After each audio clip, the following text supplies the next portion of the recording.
माँ ने कार्यक्रम रखा है गढ़वा गांव में, जो पड़ता है मिर्ज़ापुर और रॉबर्टगंज के रास्ते में।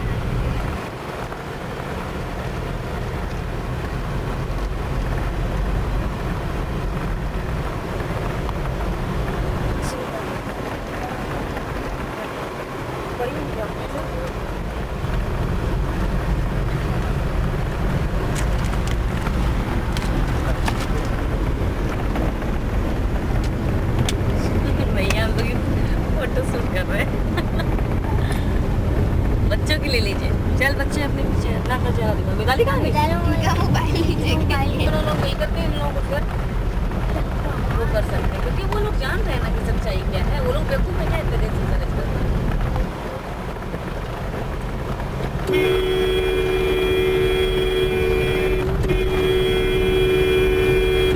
सुरेश कपूर अंकल जी और ये रिजेश कपूर भी, इन लोगों गलत क्वालिटी गाय दबा रहे थे। ललिता जी वो डरती है। तो आप ठीक है, बोला करिए। आठ जो है उसके ठीक किनारे पहुंच जाएंगे तो Garhwa. We are going to Garhwa village. Just we are passing through all small villages.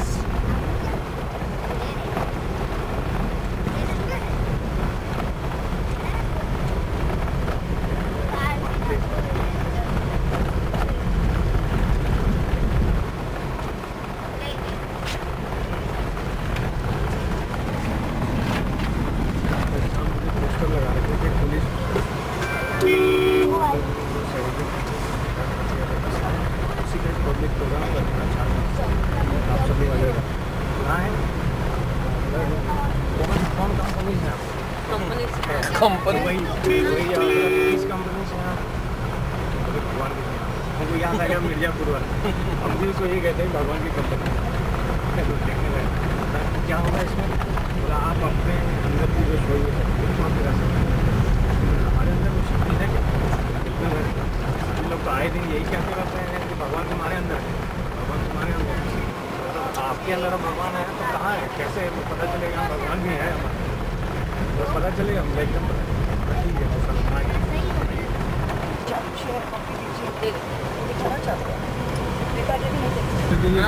देख रहे हैं कि कहाँ बिरबल की खिचड़ी के समान रास्ता बनता है। अब हम यहाँ के लोगों को ना नहीं कहते। नहीं, ना की बात नहीं बेटा, यहाँ हमको ये लग रहा है देखो माँ कैसे कहाँ कहाँ गई है। रात में 11 बजे 12 बजे रात यहाँ से हम लोग गए। कहीं कहीं जंगल 12 बजे रात यहाँ से गए, वो भी पूरी रात यहाँ से लोग वहाँ छोड़ने के लिए जाते हैं। ये देख रहे देखो माँ माँ इन लोग किसने भेजी है माता बना के। किस गाँव में माता जी यहाँ भी इतना अच्छा कार्य के लिए आप खुशी इस बात की हो रही है। सुनिए, सुनिए, इतने छोटे छोटे गाँव में माँ देखो सेंटर में बुलाई। और सबसे बड़ी चीज़ ये देखिए कि माँ आप लोगों को कितना कार्य दे रही है।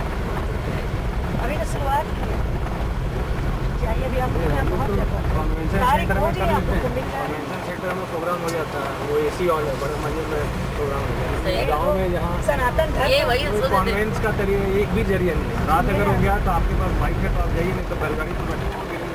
सही बात। सहज का काम करने के लिए कोई माँ ऐसे ही तो काम की है सहज का। इन लोग को आप लोगों ने बताया कि नहीं खेलने के बारे में कि बाइक चली माँ करके डालिए तारा ने बताया कि तरह तरह की वहाँ पे मस्त कुछ मैं ऐसे नहीं चुका।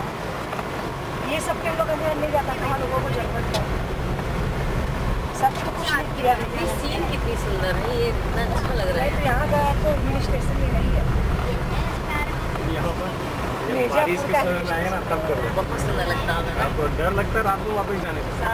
ये पूरा इधर भी पानी भरा हुआ, इधर भी पानी भरा, बीच में चले जाता। बहरा वापस एक साफ यहाँ सामने शिवा देवी का कार्यक्रम होने जा रहा है। कहाँ कहाँ माँ जो है बच्चों को जोड़ी है, बच्चों को जोड़ी और आप लोग को वहाँ तक पहुँचा रही हैं। माँ के सब माँ के ज्ञानी बच्चे अपना ज्ञानार्जन मोबाइल साइलेंट कर रहे हैं। ये भैया है तो उड़ीसा वाले। ये धनवंत भैया है, बगल में है उड़ीसा वाले। राघवन जी अरे आपने जो कविता लिखी थी इधर क्या कर रहे हैं ये लोग बीच में भैया? बना हुआ है ना, साइड में कर लीजिए, इसे काट तोड़ना मत इसको। तोड़िएगा मत। सुंदर उधर भी नहीं, मैं उधर से। रोड पे रंगोली बना सब लोग स्वागत की तैयारी में है। स्वागत की तैयारी की ये स्वागत भैया कहीं मन खुश हो गया मेरा, आप लोग का स्वागत निकाल लूँ, बहुत ज़्यादा इंतजार हुआ है।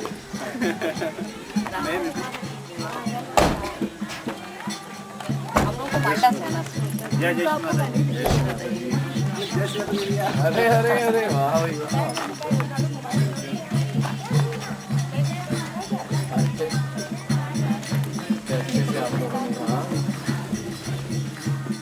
धनवन भैया नारायण भैया का स्वागत करते हुए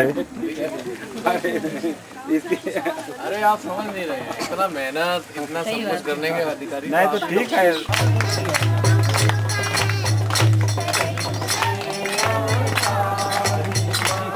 पानी वाली को जा लोगों को बोलो वो पहले यहीं पे खिलाएंगे भैया सोचे भैया से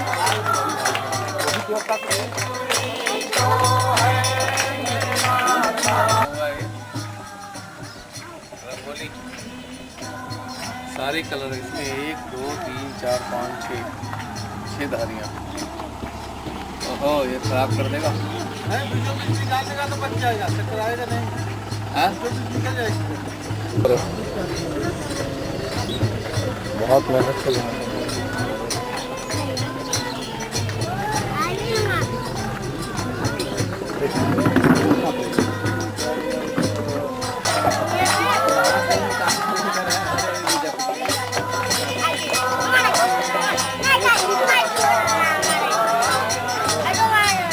और क्या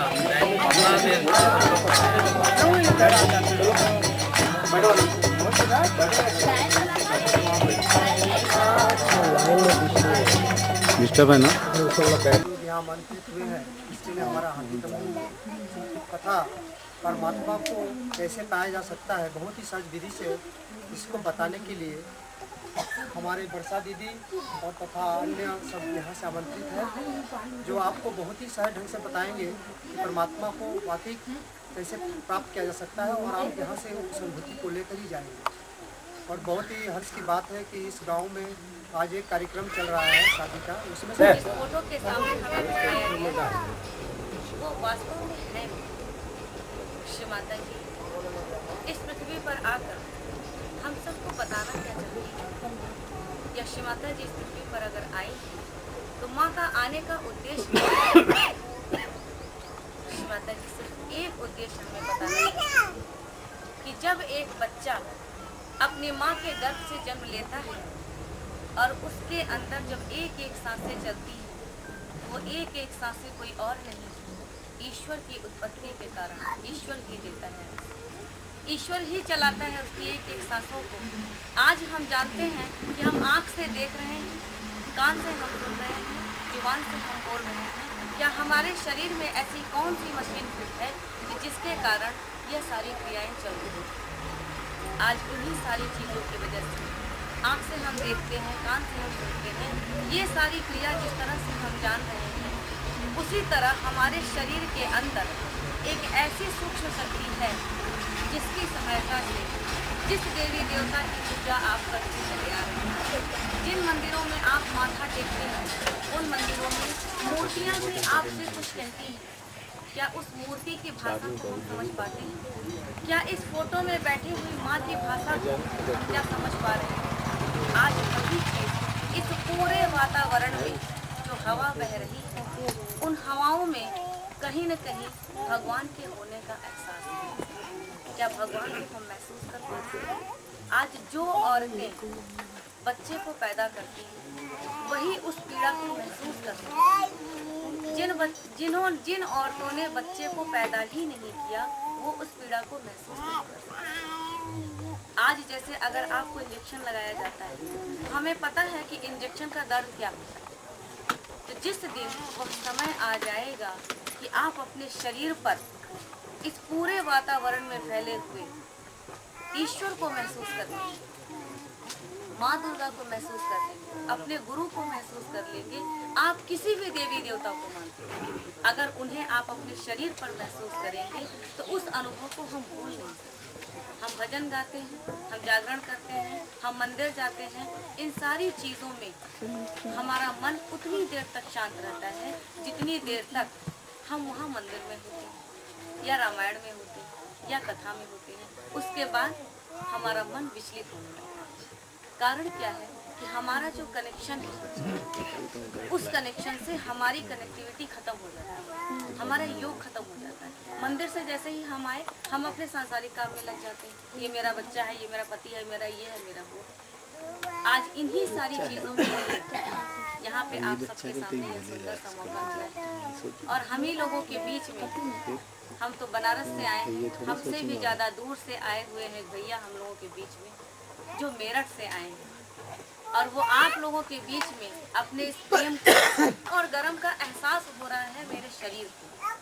आज उसी तरह का एहसास ईश्वर के होने का होगा, वो आपके अपने ही शरीर पर होगा, जिसका अनुभव मेरठ से आए हुए कृपा नारायण भैया आप सबके सामने अनुभव कराएंगे कि परमात्मा को कैसे अनुभव किया जा सकता है। तो यहाँ पर हम बुलाना चाहेंगे क्योंकि आज जिस जगह पर श्री माता जी की शरण में आने के बाद अगर आप सबके सामने यह बोलने का मौका मुझे मिला है तो कहीं न कहीं उनका सबसे बड़ा सहयोग है कि हम सब लोगों को यहाँ तक पहुँचाने का, हम लोगों को तैयार करने का।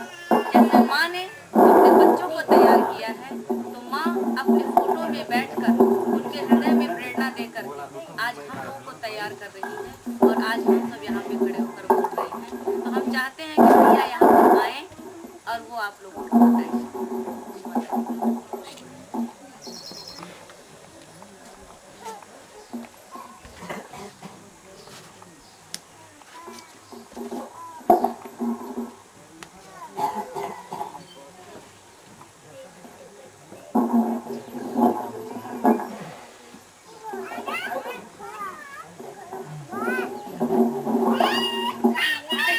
मानव शरीर में उपस्थित समस्त परमात्मा की संतानों को हमारा प्रणाम। आत्मा की इच्छा सुनी। अभी हम लोग आ रहे थे, यही बात कर रहे थे कि परमेश्वरी ने परमात्मा ने कहाँ पर अपने बच्चे तैयार करते हैं, क्योंकि इस जगह आने की हमें समझ भी नहीं सकते थे कि यहाँ एक कोने में गांव की सुंदर सुंदर सड़कों से गुजरते हुए, खेत खलियानों से गुजरते हुए इधर आकर ये कार्यक्रम होगा। जब ये कार्यक्रम रखा गया था, 1 बजे की बात बताते हैं आपको। यहाँ पे अश्वनी वगैरह आए, इन्होंने कार्यक्रम रखा तो ये था भाई, इन्होंने अपनी मर्जी से रख लिया, बातचीत नहीं, आपस में बातचीत नहीं हो पाई। वर्षा जो है इनसे बातचीत नहीं हो पाई, तो हमें मालूम नहीं था ये प्रोग्राम है कहाँ, कितना दूरी होगी। तो शुरू में लगा भाई चलो वापसी में आके कर लेंगे, लेकिन उसने जो रखा था उसका प्रोग्राम पक्का था। हमारा सोचना व्यर्थ था, क्योंकि वो जो चाहते थे आज इस घड़ी इस पल में यहाँ कराना चाहते थे। कार्यक्रम बदलने का कारण क्या था कि अभी आगे भी रावटगंज में कार्यक्रम है और रास्ता काफ़ी दूर है, और चूंकि हमें इस रास्ते का मालूम नहीं, हमने सोचा चलो ठीक है हो जाएगा, लेकिन देखा कि भी रास्ते का भी अंतर है। तो देखिए कि जो वो कराना चाहते हैं करा लेते हैं और उसे दुनिया में कोई नहीं रोक सकता। और आज माँ जिनके सामने आप बैठे हैं, माँ निर्मला, इन्होंने पूरे विश्व को आज एक कर दिया है, पूरे विश्व को एक कर दिया है। आज विश्व के लगभग 140 राष्ट्रों में इस तरीके से ध्यान करते हैं लोग। और ध्यान क्यों करते हैं? वो जो अंग्रेज हैं, वो जो विदेशी लोग हैं, क्या वो इतने मूर्ख हैं कि किसी भी चीज़ को अपना लेंगे अपने आप से? जो लोग आज चंद्रमा पे पहुंच गए, मंगल पे जाने के सपने देखते हैं, चंद्रमा पे प्लॉट काट के रहने की व्यवस्था करते हैं, क्या वो इतने मूर्ख हो सकते हैं? लेकिन हुआ कभी कभी आपको यदि सौभाग्य मिलेगा कभी बड़े कार्यक्रम को अटेंड करने का, आप देखेंगे हजारों की संख्या में विदेशी लोग आते हैं, हजारों की संख्या में। अगर यहाँ पर किसी के पास घर में इंटरनेट वगैरह की सुविधा है तो हम आपको 2-4 साइट बताएंगे, उसको अगर आप डाल के देखेंगे तो देखेंगे पूरा विश्व आज एक कर दिया है इस मारे। कोई सा भी देश हो, कई सारे मुस्लिम देश हैं, बहुत सारे मुस्लिम देश हैं जहाँ पर लोग ध्यान करते हैं। सोचिए, जो मुस्लिम ये कहते हैं कि हम बुत परस्त नहीं हैं, बुत का मतलब मूर्ति या फोटो के उपासक नहीं है, वो सब लोग फोटो की उपासना कर रहे हैं, लेकिन वो फोटो की उपासना नहीं कर रहे हैं, वो उपासना कर रहे हैं अपने अल्लाह की, उसी खुदा की, उसी भगवान की, उसी वाहेगुरु की, जो जिसको जुड़ा है, जो जिससे भी जुड़ा है, वो सब उसको पाने के लिए उपासना कर रहे हैं।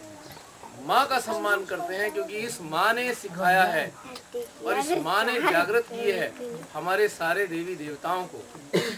जो हमारे पूजनीय देवी देवताएं हैं, इस माँ ने उनको जागृत करने का तरीका सिखाया, जन जन को जागृत करने का तरीका सिखाया। अब ना कोई हिंदू, ना कोई मुस्लिम, ना कोई सिख, ना कोई ईसाई, ना कोई जैन, और सभी लोग इस चीज़ को समझे कि हम जो भी थे, हमारे बुजुर्ग जो भी थे, जहाँ भी हमें पहुँचाना चाहते थे, वो यही रास्ता है।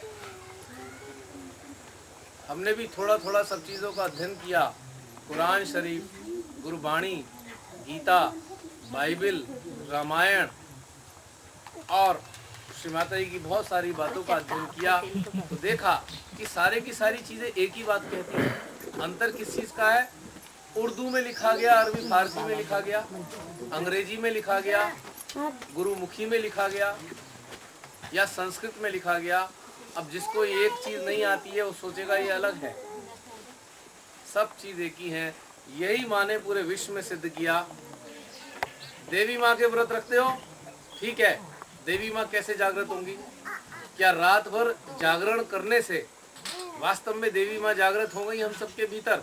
एक प्रश्न हम सब कर सकते हैं अपने अंदर से। क्या हमने कोई अनुष्ठान पूजा वगैरह किया, क्या देवता जागृत हुए? हम सभी अपने अपने कुल देवताओं की उपासना करते हैं। अक्सर मैंने देखा है सभी के कहीं ना कहीं घरों में कुल देवताओं का स्थान होता है, उनके प्रति श्रद्धा रखी जाती है। क्या हमने कभी ये सोचा कि हमारे कुल देवता जागृत हैं कि सोए हुए हैं? हमने कभी जानना नहीं चाहा क्योंकि हमें मालूम नहीं है कि वो सोए हैं या जागृत हैं। यदि कुल देवता जागृत होंगे तो घर घर को धन धान्य से भरपूर कर देंगे।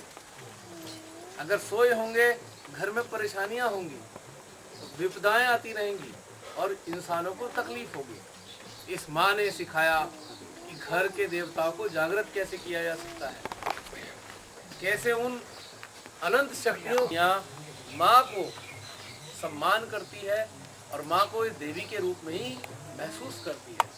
हम जैसे लोग, हमारी तो आयु भी कुछ नहीं, वर्षा की आयु क्या है, हमारी आयु क्या है? अगर आप आध्यात्मिक क्षेत्र की बातें करें तो हमारी आयु उसके मतलब की नहीं है।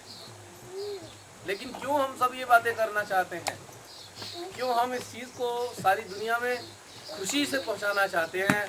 हमारा इसमें कोई प्रयोजन नहीं, हमें इसमें से कोई पैसा नहीं कमाना, कोई चुनाव नहीं लड़ना, कोई वोट नहीं चाहिए, केवल एक भाव है।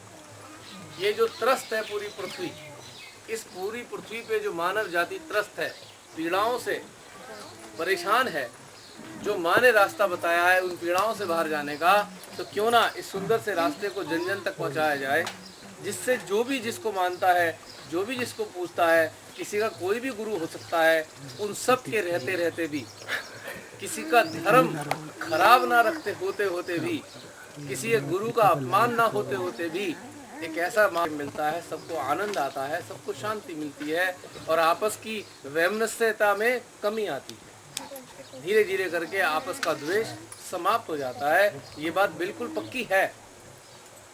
कुछ कुछ काल के अनुभव हम सबको ये सिखाते हैं। हमने अपने जीवन में, खुद के जीवन में देखा, जो लोग जुड़े उन सब ने अपने जीवनों में देखा कि भीतर में सफाई हो जाती है। झगड़ा किस चीज़ का है? हम सब के बीच में एक ही झगड़े का कारण होता है, वो है डर, भय। घर घर में झगड़ा होता है, हमारी जमीन तुम्हारी जमीन, अच्छा ये हमारी जमीन ना ले ले, झगड़ा शुरू हो गया। हम एक पद पे बैठे हैं, हमारा पद ना चला जाए, झगड़ा शुरू हो गया। ये मेरा खेत है, रात को कोई खेत का नुकसान ना पहुंचा दे, कोई मेड़ का पानी ना काट दे, खेत में नुकसान ना हो जाए, इसका डर है। अच्छे से कोई पैसा कमाता है, कोई चोर या डाकू लूट ना ले, इसका डर है। किसी के पास कुछ नहीं है, दूसरे के पास है, अपमानित न महसूस हो जाए सारी दुनिया के सामने, इसका डर है। कोई छोटा ना कह दे, इसका डर है। बड़प्पन को इस चीज़ का डर है कि उसका बड़प्पन कम ना हो जाए। अनेकों प्रकार के भय से ग्रसित हमारा समाज और हमारी मानव जाति, हम सब मानव जाति, इसका एक ही रास्ता है, यदि भीतर में जागरण हो जाए तो इस सारी समस्याओं का अंत हो जाए। और यही भीतर का जागरण माँ ने किया। 5 मई 1970 से ये अति सुंदर कार्य प्रारंभ किया और इसका जो प्रभाव आया, परिणाम आया, जन जन बिना किसी जाति के भेदभाव के, बिना किसी धार्मिक भेदभाव के एक दूसरे से दिली तौर पे जुड़ने लगे। अगर आप कभी इस रास्ते से जुड़े मुस्लिम को देखें, आपको पहचानना मुश्किल हो जाएगा कि मुस्लिम है कि हिंदू है। सिख को पहचानना मुश्किल हो जाएगा, अगर वो जूड़ी लगा के आया है सरदार तभी पहचान पाएंगे। अगर कोई बिना बाल वाला सिख है तो पहचान नहीं सकते कि कौन है। सातों के सातों रंग एक रंग के बन गए, सारी विभिन्नता एक रूपता में परिवर्तित हो गई, सबके दिलों के एक भाव हो गए, सबके विचार एक सम हो गए, कोई भेदभाव नहीं रहा। जैसे कि गंगा सागर में न जाने कितने प्रकार की नदियां आके गिरती हैं, कोई ठंडी नदी होती है, कोई गर्म होती है, मिलजुल कर सब एक ही वातावरण में जैसे हो जाते हैं, एक ही जल हो जाता है। ये साक्षात महासागर है, अनेकों विचारों रूपी नदियों को समाने वाला सागर, अनेकों हृदयों में उठने वाले भाव रूपी धाराओं को समाने वाला सागर, ये तो अनंत सागर है, जिस सागर में डूबने पर केवल और केवल एक प्रेम मिलता है, केवल एक प्रेम। और आज इसी माँ का प्रेम है जो इतनी भयानक गर्मी में भी, इतना देर हम लोग हो गई, उसके बावजूद भी आप हैं। आप लोग हमारी वजह से नहीं हैं यहाँ पर, आप लोग हैं इस माँ के प्रेम के कारण। आप भले ही कुछ भी सोचते रहे हो, देर हो रही है, गर्मी है, वापस जाना है, लेकिन हृदय में आप सबके कहीं ना कहीं बैठे हुए हमारे आप ही के देवी देवता ये कह रहे थे, रुको, कहीं कुछ अच्छा होगा, कहीं कुछ लाभ मिलेगा। प्राचीन काल में तो ऋषि मुनि कई कई वर्ष तक तपस्या करते थे, दुर्गम स्थानों पर जाकर तपस्या करते। यदि हमने अपने परमपिता परमेश्वर के प्रेम की कमाई कर ली, केवल मृत्यु के साथ, उसके अलावा और कोई नहीं जाता। जो खुली आंखों से दिखता है वो सब यही छूट जाता है, जो अदृश्य होता है, जो महसूस होता है, वही हमारे साथ जाता है, और कोई चीज हमारे साथ नहीं जा सकती, किसी भी कीमत पे नहीं जा सकती। जो दृश्यमान जगत है उनको ज्ञानी लोग भ्रम कहते हैं, क्योंकि वो भ्रम इसलिए कहते हैं कि बेटा ये साथ नहीं जाएगा। लेकिन हम जैसे अज्ञानी क्या कहते हैं कि नहीं प्रभु, ये भी तो तेरी है, ये भी नहीं मालूम, बस एक ही भ्रम है कि ये मेरा है, बाकी ये रचना भ्रम नहीं है। ये रचना एक सौंदर्य का प्रतीक है। जो अदृश्य परमात्मा है उनका जीता जागता स्वरूप ये रचना है। जो उनके हृदय का प्रेम है ये इस रचना का सौंदर्य है। जो उनकी करुणा है वो अच्छे मानवों का हृदय है। और ये चहचहाती हुई आवाजें चिड़ियों की जो आती हैं, ये उनकी एक सुखद अनुभूति है। वो कहते हैं देखो मैं कितना प्रसन्न हूँ, और उनकी प्रसन्नता को ये चिड़िया चहचहा कर बताती हैं कि परमात्मा खुश है। जब भयानक भूकंप और त्रासदी आती है तो ये कहानी बताती है कि वो नाराज है हमसे, उस क्षेत्र के लोगों से नाराज है, तो उसकी नाराजगी होती है। बताना चाहते हैं मेरी दी हुई चीजों पे अपना अधिकार मत जमाओ। और जब जब मानव किसी चीज को अपना अधिकार बना लेता है तो इसी प्रकार से सुनामी भूकंप देकर वो बताना चाहते हैं कि ये सब तुम्हारा नहीं, ये मेरा है। सारी दुनिया के लिए मैंने रखा था, कुछ चंद लोग ऐसे अपना कैसे बना सकते हो तुम? ये गांव भी मेरा है, इस गांव में मैंने जो भी चीज दिया है सब मैंने दिया है। अगर कोई कह दे ये गांव मेरा है तो उसको तकलीफ आती है। मैं अपने घर को कह दूं मेरा ही घर है, मैंने ही बनाया है, तो भगवान मुस्कुराएंगे, अच्छा बना के दिखाए। उनकी इच्छा के बिना पत्ता नहीं मिलता, हवा का एक कतरा भी नहीं चलता। अच्छा चल, तो यही उनकी इच्छा आज इस गांव में घटित हुई है।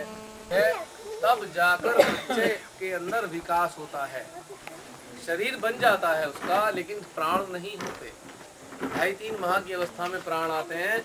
महिलाएं सभी जानती हैं कि बच्चे अंदर से हलचल देना शुरू कर देते हैं, तो इसका मतलब माना जाता है अब उसमें प्राण आ गए। और कुंडली शक्ति यहीं से ही आती है, और उत्थान का मार्ग भी कुंडली शक्ति ही देती है। जब ये कुंडली शक्ति पुनः जागृत होकर वापस इस जगह आ जाती है, तब उसका संपर्क परमात्मा से होता है। हम सभी कहते हैं ऊपर वाले, हर धर्म के लोग ऊपर वाला कहते हैं। आपने देखा है ना, जब भी परेशानी हो ऊपर वाले हमारी मदद कर, आखिर ये ऊपर वाला ऊपर ही रहता है, कहीं ना कहीं हम सभी जानते हैं। और ये कुंडली भी उठती है तो ऊपर की तरफ ही जाती है, ये नीचे की तरफ नहीं जाती है ना। तो यानी कि ऊपर वाले से संपर्क साधती है कुंडली शक्ति है, और जब उसका संबंध बन जाता है तो भगवान जो चाहते हैं कुंडली की मदद से हमें बताते हैं, और हम जो चाहते हैं कुंडली हमारी बातों को उस तक पहुंचाती है। यानी कि भगवान से संपर्क करने का एक साधन कुंडली शक्ति हो गई। अब मनुष्य पीढ़ी निकाल देना, तो भगवान अपने प्रेम से हमारी समस्याओं को हल करते हैं। तो यही चीज श्री माता जी ने सिखाई है पूरे विश्व को। आपने आज तक श्री माता जी को कभी टेलीविजन पे बोलते हुए नहीं देखा होगा, क्योंकि ये प्रवचन देने बड़ा महान आत्मा जो तांत्रिक है, वो एक धरती का कण बना के दिखा दे, उसकी पूरी जिंदगी गुलामी करूंगा मैं। जब वो ये काम नहीं कर सकता तो किसी का अहित कैसे कर सकता है? ये सब ढोंग है, पैसे कमाने के धंधे हैं। और ये सब लोग हमारे डर को भुनाते हैं। हमारे भीतर जो कोई, हमारी एक जगह काम है जहाँ पर, वहाँ पे रेलवे लाइन है, तो हम देखते हैं वहाँ पे हैंडपंप लगा हुआ है, रोज देखते हैं अक्सर। पीला चोगावा हूँ मैंने कहा तो मैं क्या करूँ, तू नागा बाबा है। तो भाई मैं तेरे लिए क्या करूँ, तू नागा बाबा है भाई। तू समाज का कल्याण करने निकला है तो तेरे अवगत करूँ, तो भिखारी बन के घूम रहा है, ऐसे ही मैंने बोला है। तू नागा बाबा है, तू साधना करता है, तो भिखारी क्यों बना है? अगर तेरे भीतर की शक्तियां होंगी तो लोग वैसे ही तेरे पास पहुंचेंगे। पर बताओ कुदरत ने किसको नकारा बनाया आज तक? किसी को भिखारी बनाया आज तक किसी कुदरत ने? हमारे साईनाथ जी आए, नानक आए, क्या ये भिखारी थे? किसी ने भीख मांगी इन्होंने जाके? कहीं सदगुरु थे। तो ये भिखारी कैसे हो गए सारे के सारे ये लोग? क्योंकि वाकई भिखारी है। जो गुरु है वो भिखारी नहीं होता, वो तो दाता होता है, कभी भीख नहीं मांग सकता। प्राचीन काल का सिद्धांत है, जो बहुत ज्ञानी होते थे राजा महाराजा, उन्होंने अपने यहाँ दरबारों में रखते थे, उनको पारिश्रमिक मिलता था। आज भी मंदिरों में जहाँ मंदिर बने हुए हैं वहाँ पूरे ट्रस्ट बन गए हैं आजकल। बड़े अच्छे अच्छे मंदिरों में पूरा ट्रस्ट है, IAS अधिकारी देखते हैं, और जो पुजारी होते हैं उनको तनख्वाह दी जाती है कि वो मंदिरों को मेंटेन करते हैं, उनकी कोई तनख्वाह है, चाहे वो पशुपतिनाथ का मंदिर हो, चाहे वो वैष्णो देवी का मंदिर हो। तो भाई इस तरीके से भीख मांगने का तो कोई सवाल ही नहीं उठता ना। तो बाबा कैसे हो सकता है? एक भिखारी बाबा कैसे हो सकता है? क्या भगवान की जो संतान है वो भिखारी हो सकती है? सोचिए, भगवान जो पूरी दुनिया के मालिक हैं, राजा हैं, जो पूरे इस ब्रह्मांड के राजा हैं, क्या उनकी संतानें भिखारी हो सकती हैं? वो पैसे मांग सकती हैं किसी से? हमारे समझ में आज तक ये बात कभी नहीं है। न जाने कैसे लोग ऐसे भैंसे ग्रसित होकर किसी को भी दे देते हैं। यूं कहे कि भैया भूखा हूँ, खाना खिला दो, खाना मिल जाएगा। वो तो सड़क चलता भी खिला देगा उसे। कोई एक बार ये कह दे आपसे सड़क पे, आज भी हमारे हिंदुस्तान में बहुत ज़्यादा प्रेम है। कोई सड़क पे चलते कह देगा भूखा हूँ, तो तुरंत 10 लोग उसे खाना खिलाने के लिए मिल जाएंगे। वो इसलिए नहीं खिला रहे हैं कि वो बहुत बड़ा बाबा है, वो इसलिए खिला रहे हैं ये परमात्मा की संतान है, वो ये भूखा पेट ना सो जाए। वो लोगों की करुणा है जो उन्हें खाना खिलाती है, और डर थोड़ी है। तो भिखारी बाबा कैसे हो सकता है? दोनों चीजें विरोध हैं। अगर एक बाबा है तो भिखारी नहीं है, और भिखारी है तो बाबा नहीं है। 100 में से एक बात। दूसरी चीज, कोई किसी का करा नहीं सकता कुछ भी, वो संभव ही नहीं है। कोई नहीं करा सकता, किसी के पास ताकत नहीं है, किसी के पास ताकत नहीं है किसी को मार सके। ये जो तांत्रिक लोग होते हैं ऐसा करते हैं, हम ये कर देंगे, वो कर देंगे, खून कटेंगे, सब डराते हैं। अगर ये होते तो आज एक भी इंसान जिंदा नहीं होता, सबको ये मार चुके होते। और कुदरत ने किसी को इतनी ताकत नहीं दी है कि किसी को मार दे।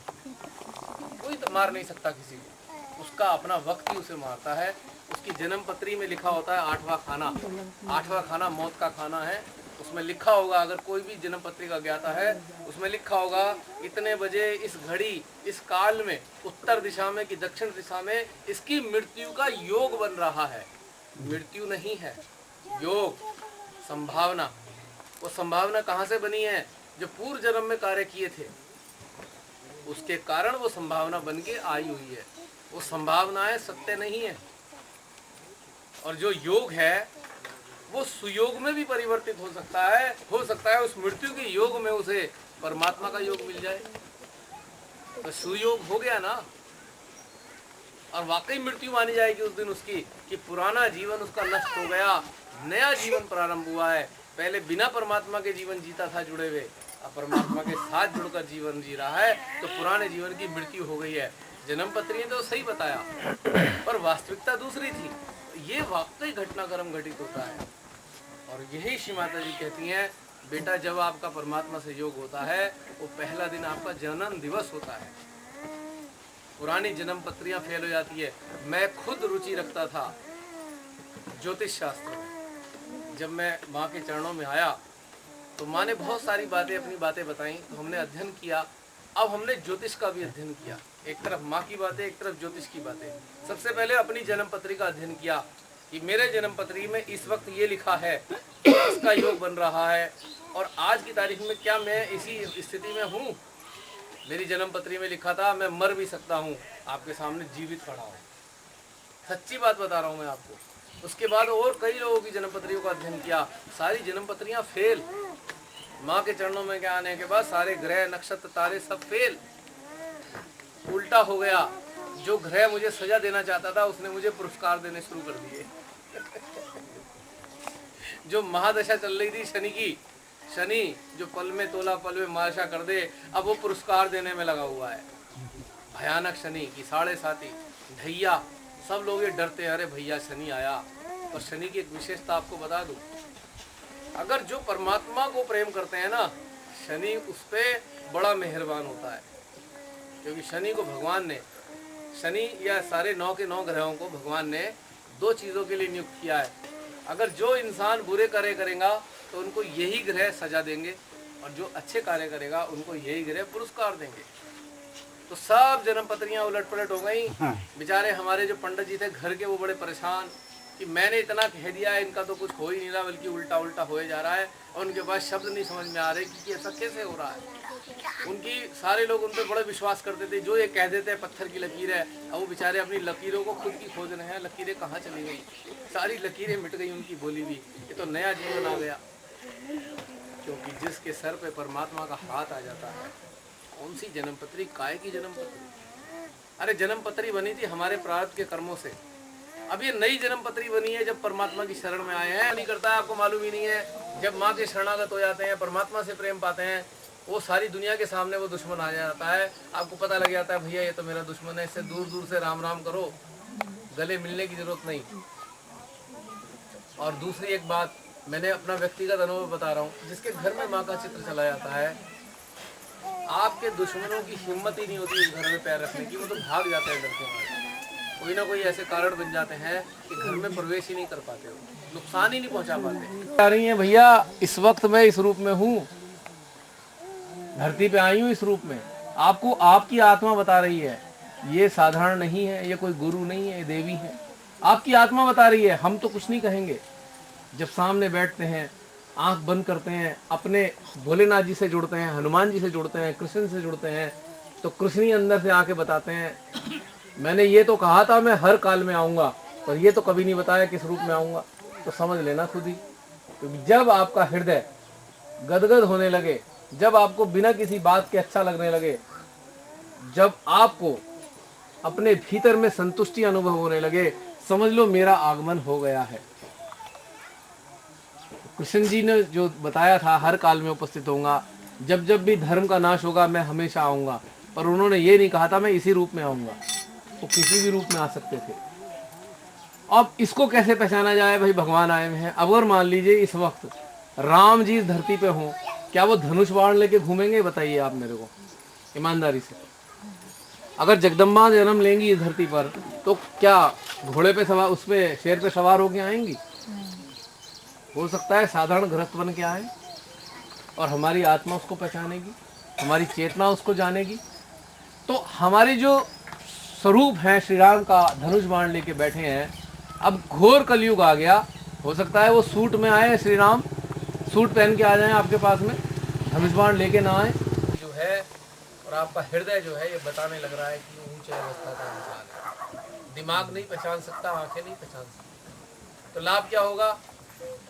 भ्रमित होने से बच जाएंगे हम धोखा नहीं खाएंगे। तीसरा लाभ है, आप सब लोग अक्सर मैं देखता हूँ, शायद किसान हैं आप लोग मैक्सिमम।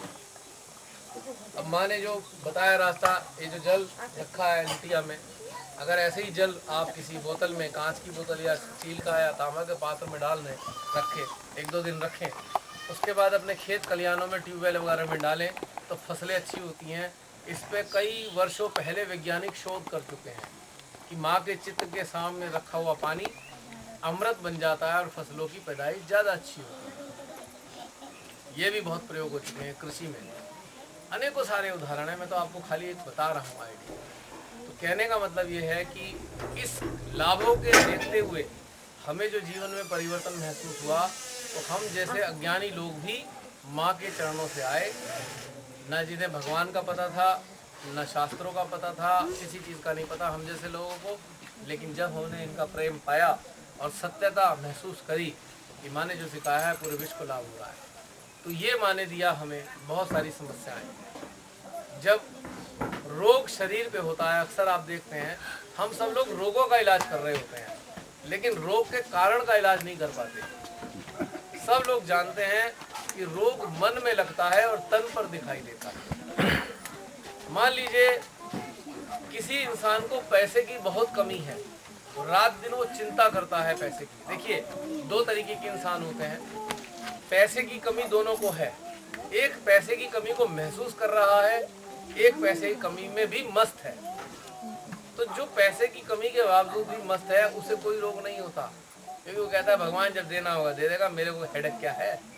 एक रात दिन दूसरों को, पड़ोसी को देख रहा है, भगवान कल को तो मारुति थी, आज तो फिएस्टा ले आया ये, अब वो परेशान है। स्कॉर्पियो ले आया, मैं कैसे स्कॉर्पियो लाऊं, मैं कौन सी गाड़ी लाऊं, मैं कैसे मकान बनाऊं। अब उसको पीड़ा हो रही है, चिंता हो रही है, पैसे की, सुख साधनों का अभाव महसूस हो रहा है। तो उसका ये जो नाभि का हिस्सा है, इस पे दुष्प्रभाव पड़ेगा। कारण बताएंगे। राजलक्ष्मी का स्थान है जो सुख सुविधा हमें देती है, ऋषि माता जी ने बताया। इस वाले हिस्से प्रभाव आया, उसका मन यहाँ अटक गया, और यहाँ पे क्या है, लीवर खराब होने लगेगा, लीवर के रोग लग जाएंगे। एक इंसान है अपने घर से बड़ा तंग है, बात बात में सोचता है हाय मेरे घर में ये परेशानी है, मेरे को सब प्यार नहीं करते, मेरी की सब उपेक्षा करते हैं। तो ग्रह लक्ष्मी का स्थान हमारे ये नाभि में इस साइड है, तो उसका ये वाला हिस्सा खराब हो जाएगा। अब उसको अतिसार की समस्या होगी, उसका पेट खराब रहने लगेगा, बात बात में जो है उसका पेट चल जाएगा, उसको जल्दी जल्दी सर्दी जुकाम ठंडा लगने लगेंगे, वो सुस्त हो जाएगा, बिल्कुल ठंडा पड़ जाएगा एकदम, उसका किसी काम में दिल नहीं लगेगा, हमेशा पुरानी बातों में सोचता रहेगा। यानी कि मन कहाँ अटका, हमारे मन शरीर के जिस भाग पे अटक जाता है, यानी कि शरीर में अनेकों भाग हैं और उस अनेकों भागों पर अनेकों देवता बैठे हैं, अनेकों। श्री माता जी ने बताया है हमारे शरीर में मुख्य रूप से 7 शक्ति केंद्र हैं और उन सारे शक्ति केंद्रों पर एक एक खास देवता बैठे हैं, और इन एक एक शक्ति केंद्रों का 2-2 शक्ति केंद्र साथ साथ बाएं और दाएं हैं, बाएं दाएं 21 के 21 शक्ति केंद्र हैं। तो इन सबके जो देवता हैं वो हमारे शरीरों को भी ठीक करते हैं, चलाते हैं और अपनी क्वालिटी खूबियां भी देते हैं और उनका लाभ भी देते हैं। हमारा मन जो है अटक गया, मान लीजिए हम किसी से घृणा करते हैं, हमारे हृदय में भोलेनाथ जी का स्थान है, श्री माता जी ने बताया कि शिव पार्वती का स्थान बायां हृदय है, और हम दूसरे से घृणा करते हैं लगातार। अब आप देखो भोलेनाथ जी को सदा मुस्कुराते हुए देखोगे, आप ध्यान में बैठे हैं मुस्कुरा रहे हैं, क्योंकि वो पूरी दुनिया से प्रेम करते हैं, क्योंकि उनकी दुनिया है और हम उनकी उपासना करने वाले, हम भोले के भक्त हैं। हम तो कांवड़ लेके भी जाते हैं और लेकिन हम दूसरों से घृणा करते हैं। हम कहते हैं तू नीचा हम ऊंचे, हमने घृणा करना शुरू कर दिया। अब भोलेनाथ जी बैठे हैं, वो हो गए नाराज, अब दिल के स्थान पे बैठे हैं, अब दिल का रोग लग जाएगा, एंजाइना, हृदय शूल, पता लगा जी नाड़ियां बंद हो गई हैं, अब तार डाल के उन्हें साफ कराओ, क्योंकि भोलेनाथ जी के विरोध में चले गए हम। दाएं हृदय पर श्री राम सीता बैठे हैं और श्री राम जी पक्के सदाचारी रहे, अपने वादे के पक्के रहे, कर्मठ रहे, उन्होंने अपनी जिम्मेदारियों को बखूबी निभाया। और मान लीजिए एक पिता है, वो अपने बीवी बच्चों का ध्यान नहीं रखता, बिल्कुल लापरवाह है, तो उसके दाएं साइड में परेशानी शुरू हो जाएगी और उसको दमा हो जाएगा, वो डरा हुआ रहने लगेगा 24 घंटे, अस्थमा हो जाएगा उसको, क्योंकि वो गैर जिम्मेदार हो गया और श्री राम हो गए उससे नाराज। और जब श्री राम नाराज हो गए, अब उसको डरा हुआ रहेगा, हमेशा डरता रहेगा, हमेशा हर चीज से भयभीत रहेगा, चिंता करता रहेगा। कृष्ण जी बैठे हैं गले में, श्री माता जी ने बताया कंठ में बैठे हैं, और जो सारे दिन गाली गलौज करता है उससे श्री कृष्ण जी हो गए नाराज, उसको गले का कैंसर हो जाएगा। वो बेचारा तंबाकू भी नहीं खाता, बीड़ी भी नहीं पीता, सिगरेट भी नहीं पीता, फिर भी कैंसर क्यों हो गया? क्योंकि बहुत गालियां देता था, रात दिन गालियां देता था, उसके दाएं गले में कैंसर हो जाता है। तो कहने का मेरा मतलब है, ये देवता हमारे कारण नाराज हो जाते हैं, और नाराज होकर जो शरीर के अंगों के ऊपर ये संचालन कर रहे हैं, उन्हीं को खराब कर कर हमें घंटी बजा देते हैं, हमारी संकेत देते हैं कि देखो अब गड़बड़ हो जाएगी, बीमारी लग गई है, इसका मतलब उनका एक संकेत आ गया है कि अब ठीक हो जाओ, नहीं गड़बड़ चल रहे हो, नाराज कर दिया है। अब सरस्वती का स्थान है हमारे यहाँ पे, बाई वाली किडनी के पास में है, बाई वाली किडनी के पास में सरस्वती माँ बैठी है, जो श्री माता जी ने बताया। अब एक डॉक्टर है पेशे से या वकील है, वो खूब लूटता है पब्लिक को। भाई माफ कीजिएगा, आप में से कोई हो तो, मैं तथ्य की बात बता रहा हूँ, मेरा मतलब आलोचना करना नहीं है। वो लूट रहा है लोगों को, झूठ सच कर रहा है। अब पता लगा खर्चा तो है 50 रुपए का, और वो उससे 500 रुपए ले रहा है। उसको सारे टेस्ट क्लियर हैं, उसको कह दिया भाई तेरे तो ब्रेन ट्यूमर है, इलाज करना पड़ेगा। अब जो इंसान को नहीं है कोई समस्या, उसने कह दिया, उससे टेस्ट वाले से फोन पे बात करी, इसे बता दी जरा, उसमें लिख के दे देना ब्रेन ट्यूमर है, इलाज कराएगा, लाख रुपए तो झटक ही लूंगा मैं इससे। जो ऐसा काम करते हैं, और किडनी, बाई किडनी में बैठी है सरस्वती माँ, जिसने उसे कमाने की समझ दी, रोटी खाने का ज्ञान दिया, और वो कर रहा है उसका दुरुपयोग, तो ये बाई वाली किडनी गई, किडनी की समस्या आ गई। अब तो एक डॉक्टर की किडनी खराब, वकील की किडनी खराब, एक तांत्रिक की किडनी भी खराब हो जाती है, जो लोगों को लूट रहा होता है। किडनियां नहीं बचती उनकी, क्योंकि सरस्वती के विरोध में काम कर रहे हैं वो लोग। जिस सरस्वती माँ ने हमें रोजी रोटी खाने का ज्ञान दिया, दो लोगों की सेवा करने का ज्ञान दिया, हम उसके विपरीत करने लगे, तो सरस्वती माँ हो गई नाराज। उन्होंने कहा ठीक है, जो 2-4 तेरे अंग है ला मुझे दे दे, अब तू करा ले ट्रांसप्लांट, 15 लाख रुपए खर्च करेगा तब भी ठीक नहीं रहेगा। जो लोग किडनी बदलवा भी लेते हैं, एक तो पूरी जिंदगी दवाई खानी पड़ती है, और 1 आध साल जो चल भी गया उनका सिस्टम, बाद में फिर वही हाल, वही काम। तो ये चीज़ हमारे साथ, सबके साथ होती है। हाँ, इतना मैं कहूँगा, जब तक हम भी सहयोग से नहीं जुड़े थे माँ से, तब हमें भी नहीं पता था ये सारी चीज़ें, लेकिन अब पता लग गई।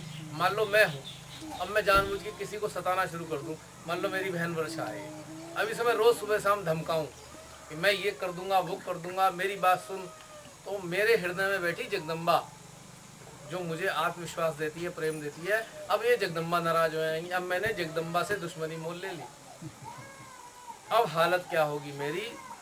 मैं 24 घंटे डरा रहूँगा, घर से बाहर निकलूंगा, देखूंगा कोई मार तो नहीं रहा मुझे, कोई मेरे पैसे तो नहीं लूट ले आ रहा। हर समय भयग्रस्त हो गया मैं, खून का दौरा ही बढ़ जाएगा, कभी तो बीपी बढ़ जाएगा, कभी नीचे उतर जाएगा, यही हाल होगा, कभी ऊपर चढ़ेगा, कभी नीचे होगा, 24 घंटे सारा गड़बड़ होगा। तो मैंने भगवती माँ को नाराज कर दिया। तो कहने का मतलब है, जो बीमारियाँ लग रही हैं, कहीं ना कहीं हमारे देवताओं की नाराजगी से लगती हैं। और जब हम ध्यान से जुड़ते हैं, तो माँ का प्रेम हमारे को इस 10वें द्वार में मिलता है, ब्रह्मांड से ऊपर वाले का प्रेम आता है, बरसात की तरह हमारे सर पे आता है, और रिश्ता हुआ धीरे धीरे करके हमारे अंदर जाता है। और यहाँ पर जगदम्बा माँ की शक्ति ऐसी है, जगदम्बा हमारे शरीर में जितने देवता हैं, समझ लो उन सबकी माँ है वो। अगर 33 करोड़ देवी देवता हमारे शरीर में हैं, तो उन सबकी माँ जगदम्बा है, जो बिल्कुल मध्य हृदय के बीचों बीच बैठी है। इसलिए इसका नाम दुर्गा है। और ये दुर्ग है, यानी कि किला, क्योंकि इस किले में बाईं साइड में शिव जी बैठे हैं, भोलेनाथ जी आत्मा के रूप में। तो इस किले की रक्षक करने वाली जो है जगदम्बा है। जो लोग दुष्ट होते हैं, जो लोग दूसरे से घृणा करते हैं, उनको जगदम्बा कभी माफ नहीं करती, उसको बहुत सजा देती है, बड़ा सारा नुकसान होता है। आपने देखा होगा, कहना नहीं चाहिए, वैष्णो माँ के दरबार में गए, परिवार वापस आ रहा था, सारा का सारा परिवार एक्सीडेंट में मारा गया। सुना है कहीं कितनी बार, है ना? कि पता लगा गए तो देवी के दर्शन में थे, सारे लोग मर गए। क्यों भाई? देवी माँ को नाराज कर दिया क्या? हाँ, क्योंकि हो सकता है, मैं क्षमा चाहूँगा, हो सकता है उनमें से कुछ लोग बहुत ज़्यादा दुष्टता करते हों। परिवार के लोग तो अनजाने में मारे गए उनके साथ, सारे परिवार के लोग बुरे ना हों, लेकिन कुछ लोग दुष्ट हों जो देवी माँ के विरोध में जीवन जीते हों। एक्सीडेंट हो गया उनका, खत्म हो गया सारा खेल, तो उनकी नाराजगी हो गई। तो देवी माँ के दर्शन से रहे थे और पूरी की पूरी जो है नुकसान हो गया उनको। कैसे हुआ? अगर देवी माँ उनसे पसंद थी तो उनका जीवन खो गया, और वो भी इस तरीके से, अपनी विकृति के साथ में। कहीं ना कहीं जरूर देवी माँ नाराज रही होगी जब ये भगवती देखती है, जब जगदम्बा देखती है कि ये इंसान पूरी समाज के लिए गलत कार्य करेगा, तो उसको अपने पास बुला लेती है। वो कहती है तेरा यहाँ काम खत्म हो गया, चल तेरे को नर्क में तेरी सजा लगाऊंगी, वहाँ तेरी ड्यूटी लगाऊंगी। वो ले लेती है। भगवान जब चाहे जब ले लें इस जीवन को। तो हम अगर योग से हैं, भगवान के साथ जुड़े हैं, तो सबसे पहले हमें क्या चीज़ मिलती है भगवान से जानते हैं? सबसे पहले हमें ज्ञान मिलता है कि क्या करें और क्या ना करें। और जब हमें वो अंदर से बता रहे हैं ये नहीं करना है, तो हम गलत नहीं करेंगे ना, शांति से रहेंगे, उल्टा होगा ही नहीं, ना देवता नाराज होंगे ना कोई होगा। तो सबसे जीवन हमारा इस कारण से सुधार जाता है कि हम परमात्मा के अनुकूल जीवन जीना शुरू कर देते हैं, वो भी प्रसन्न और हम भी प्रसन्न। मैंने देखा है कई साल पहले जो लोग बिल्कुल मुरझाए हुए थे, दुखों से डूबे हुए थे, आत्महत्या करना चाहते थे, मेरे सामने ऐसे कितने ऐसे लोग हैं जो आत्महत्या करना चाहते थे, 1-2 बार गोली भी खा ली है मरने के लिए, और आज खिलखिलाते हुए माँ का कार्य करते हैं। ये सारी जन को जाकर बताते हैं, अपने अनुभव भी बताते हैं कि भैया हम तो मरने वाले थे, बड़ी खुशी खुशी बताते हैं। और बहुत सारे ऐसे लोग हैं, हमारे 1-2 अंकल हैं जो इस माँ के इस कार्य में जुड़े हुए हैं, संस्था भी है सहयोग नाम की, उसमें पद पे बैठे हैं। वो बड़े खुशी से बताते हैं मैं बहुत पक्का शराबी था, सारी दुनिया को बताते हैं मैं खूब शराब पीता था और मैं खूब लोगों को ये करता था, और उसके बाद आज मैं बड़ा खुश हूँ और सब छूट छाट गया मेरा। पान गुटखा तम्बाकू छोड़ा नहीं उन्होंने, छूट गया। सारे घर के लोग खुश हो गए, अरे भैया बड़ी मुसीबत थी। एक 100 रुपये का खर्चा तो डेली का शराब पीने वाले का होता ही होता है। उसके बाद एक जना और आता है घर में, उसे चाय भी पिलाओ जो उसे छोड़ के जाता है। जो लोग शराब पीते ज़्यादा पीते हैं तो कोई एक ना एक छोड़ने भी आएगा घर पे उन्हें, कहीं वो नाली में गिरेंगे, कहीं पड़ेंगे, जाके उगाएगा, उसको धन्यवाद देंगे, भैया इन्हें घर ले आए उठा के, तो आपका बहुत बहुत धन्यवाद, चाय भी पी के जाओ। तो एक और भी समस्या है, कई सारी समस्याएं होती हैं जो नशा करते हैं, लेकिन चूंकि उन्हें नहीं पता नशा क्यों कर रहे हैं। मैं आपको बता दूँ, नशा करने से हमें कोई परेशानी नहीं, हम किसी नशा करने वाले से घृणा नहीं करते, हमें करुणा महसूस होती है, क्योंकि उस बेचारे को ये तथ्य नहीं पता है। काश वो माँ से जुड़ा होता, काश वो भगवान से जुड़ा होता, उसे ये पता लग जाता कि तेरा जो अनमोल जीवन है, इतना सुंदर शरीर जो तेरे को भगवान ने दिया है, कुत्ता बिल्ली कीड़ा मकोड़ा बनाया होता तो क्या होता? सड़क पार कर रहा है, अचानक गाड़ी के नीचे पिचक गया कुत्ता, एक टांग टूट गई उसकी, पड़ा है चिल्ला रहा है, कोई सुनने वाला नहीं है उसका। देखा है ना जानवरों को, कई बार बिल्ली आधी कुचली हुई मिलेगी, मरेगी भी नहीं, जिंदा रहेगी, बड़ी दया आएगी, है भगवान इसका क्या हुआ, भगवान इसको या तो मृत्यु ही दे दो इसकी तड़प से। तो हम लोग ये रात दिन देखते हैं, है ना।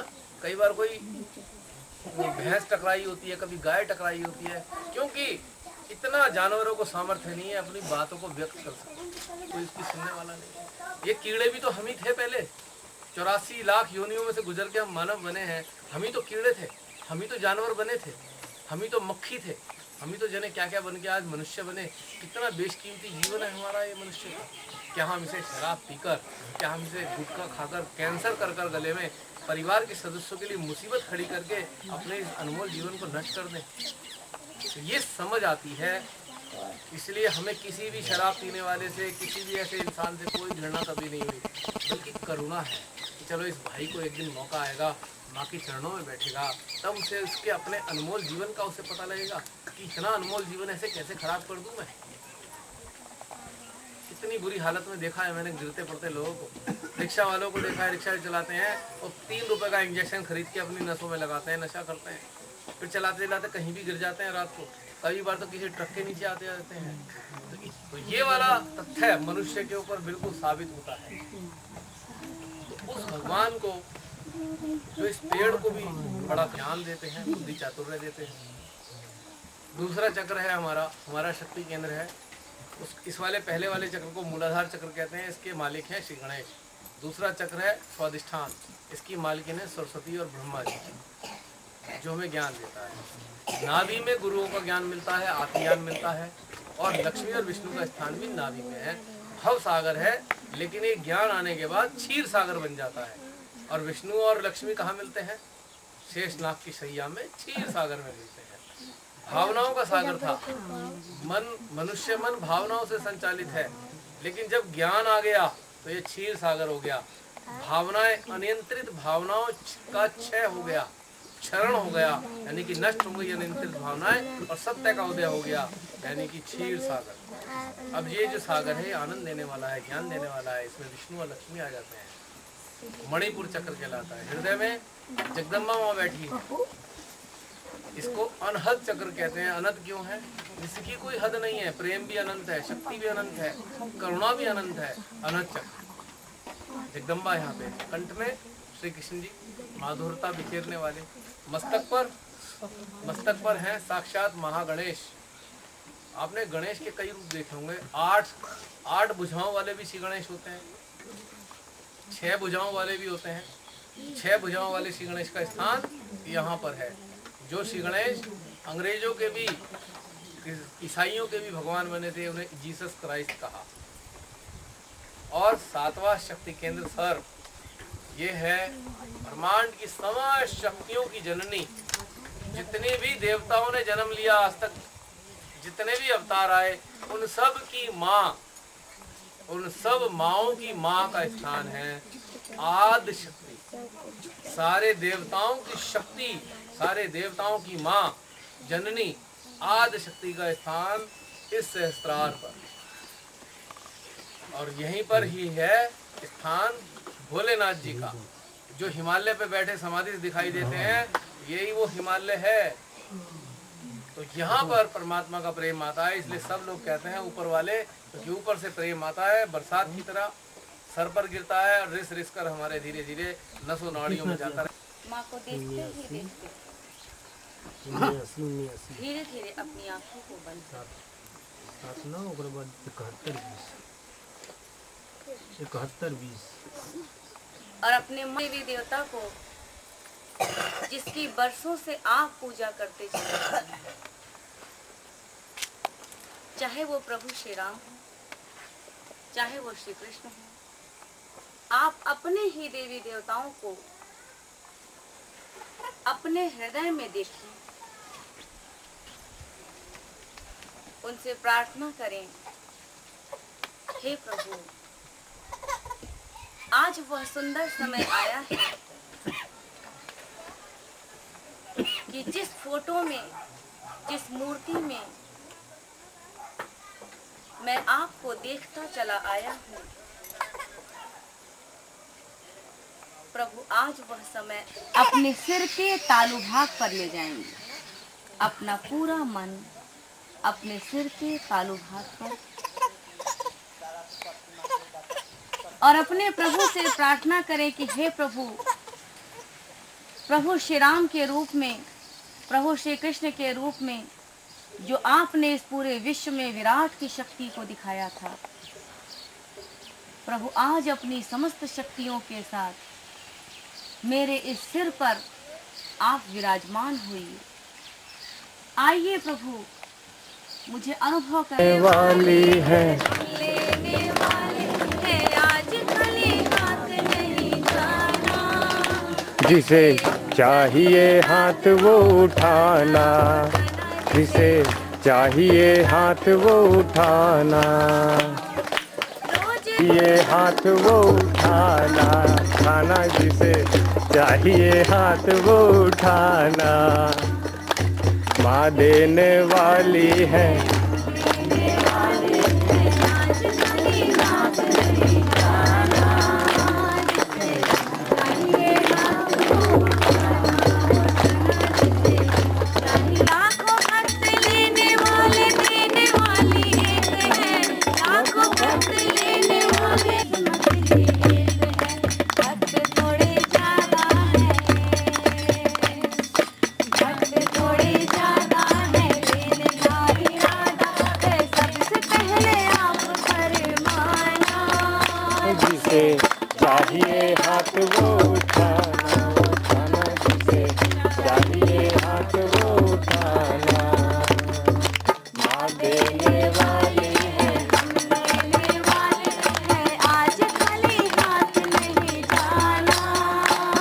जिसे चाहिए हाथ वो उठाना, उठाना जिसे चाहिए हाथ वो उठाना।